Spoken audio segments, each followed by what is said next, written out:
Oi, gente. Hello, meu terceirão querido, tudo bom com vocês? Aqui é a Rafaela, professora de Sociologia, e na aula de hoje nós iremos fazer a revisão do capítulo 5, que tem como título Poder, Política e Estado. Esse capítulo vocês vão encontrar na apostila de vocês a partir da página 19. Nós começamos esse capítulo estudando as características do Estado moderno. O Estado moderno ele surgiu da desintegração do mundo feudal e das relações políticas até então dominantes na Europa. No período medieval, o poder estava nas mãos dos senhores feudais que mantinham o controle sobre a maior parte das terras e de toda a sociedade. Ou seja, vai marcar, né, o Estado moderno vai ser marcado exatamente pelo fim do período feudal e do controle dos senhores feudais sobre as terras e sobre a sociedade. Tá? Esse tipo de dominação, né, esse tipo de estrutura que era vigente até então, ele foi sendo minado pelas revoltas sociais dos camponeses. Eles foram se revoltando e se recusando a pagar os impostos feudais e também pelo crescimento das cidades e do comércio, que foi desagregando, foi desfazendo a unidade que existiam nos feudos. A partir do século XIV, vai ocorrer um processo de centralização e concentração. Quais foram as características desse processo de centralização e concentração? O primeiro foi a centralização e concentração das forças armadas e do monopólio da violência, a centralização e concentração da estrutura jurídica, dos juízes e dos tribunais em várias instâncias, a centralização e concentração da cobrança de impostos. Essa cobrança de impostos, ela significava, ela representava poder, e ela também assegurava a manutenção das forças armadas, da burocracia e do corpo jurídico. Ou seja, foram exatamente esses impostos que mantinham, que bancavam as forças armadas, a burocracia e o corpo jurídico. A gente teve a centralização e concentração de um corpo burocrático para administrar o patrimônio público. Esse patrimônio público incluía as estradas, os portos, o sistema educacional, a saúde, o transporte, as comunicações, entre outros tantos setores. Exatamente essa centralização e concentração desses poderes e instituições que vão caracterizar o Estado moderno, que ele vai assumir diferentes formas até hoje, certo? Uma outra forma de organização estatal que a gente estudou foi o Estado absolutista, que ele é muito bem sintetizado pela frase "o Estado sou eu".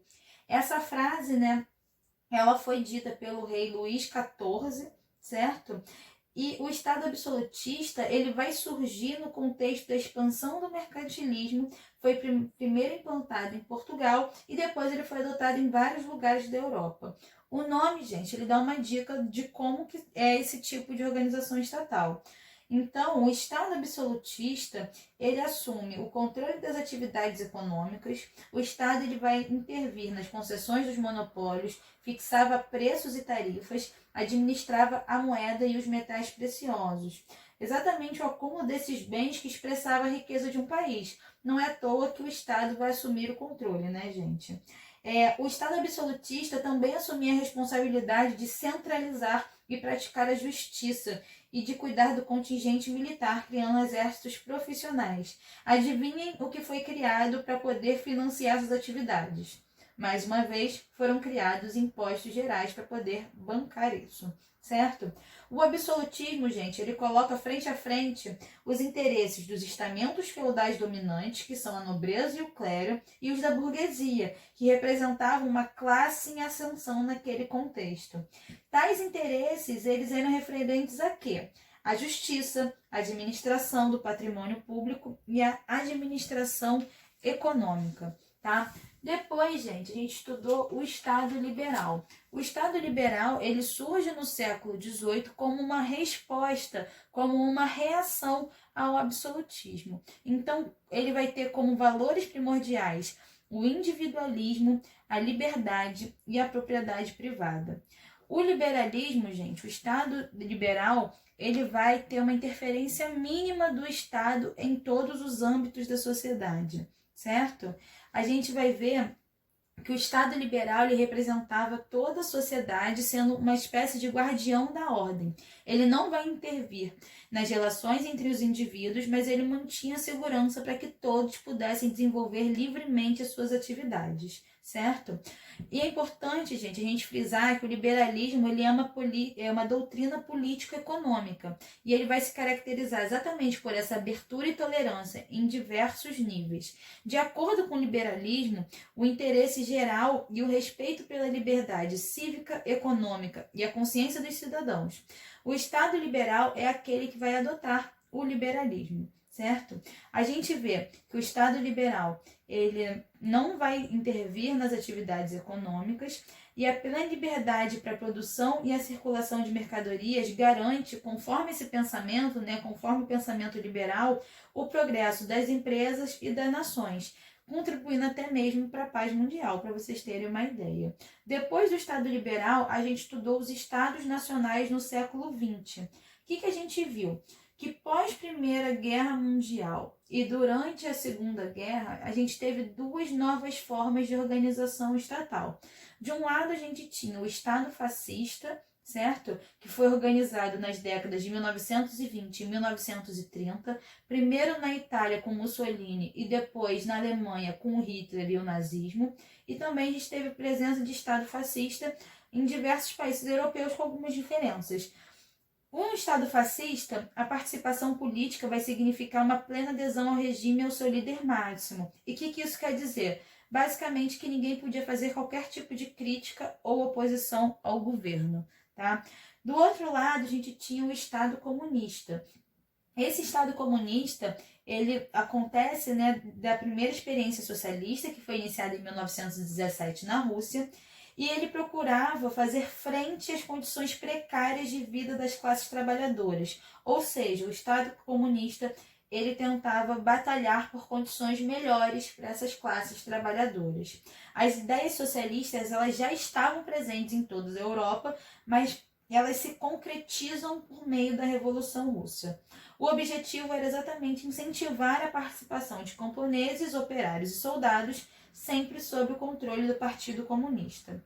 Pós Segunda Guerra Mundial, a gente vai ter uma nova organização. De um lado, a gente vai ter o bloco capitalista de poder liderado pelos Estados Unidos e do outro nós vamos ter o bloco socialista de poder liderado pela União das Repúblicas Socialistas Soviéticas, a URSS.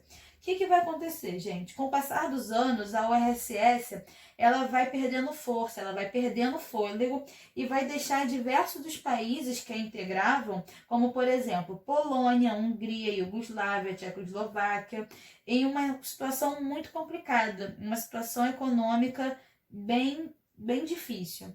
Por outro lado, gente, o bloco capitalista, que ele sai vitorioso desse período que ficou conhecido como Guerra Fria, ele se desenvolve e se torna uma das principais potências mundiais, vão estar presentes nesse bloco capitalista de poder. É importante também a gente ressaltar que nesse mesmo período a gente teve na América Latina diversas ditaduras que dificultaram o desenvolvimento dessa região. A gente também estudou uma outra forma de Estado, que é o Estado neoliberal, certo? O Estado neoliberal, ele vai propor o Estado mínimo, certo? Vai pregar ideias de livre mercado, de livre comércio. E esse livre mercado vai levar ao crescimento econômico e desenvolvimento social do país. O neoliberalismo, gente, é um conjunto de ideias políticas e econômicas de cunho capitalista. O que ele vai defender? Ele vai defender a não participação do Estado na economia. Enquanto no liberalismo, gente, a gente tinha um Estado mínimo, no neoliberalismo a gente não tem a não participação do Estado, certo? De acordo com essa doutrina, deve-se haver essa total liberdade de comércio, que é também chamado livre mercado, para poder promover o crescimento econômico e o desenvolvimento social de um país. A gente viu, que também, quando a gente estudou o Estado neoliberal, que os melhores exemplos, os exemplos mais famosos são os governos da Margaret Thatcher na Inglaterra e do Ronald Reagan nos Estados Unidos. E por último, nesse capítulo, a gente estudou o desenvolvimento sociológico no Brasil, onde a gente fez uma retomada histórica da nossa história, né, do nosso país, para a gente entender como que o poder se organizou nesses períodos, certo? Entre 1500 e 1822, a gente tinha todas as decisões políticas relacionadas do Brasil, né, eram tomadas pelo soberano português, que mantinha um estado absolutista, certo? Toda a estrutura de poder da colônia era diretamente ligada ao rei de Portugal.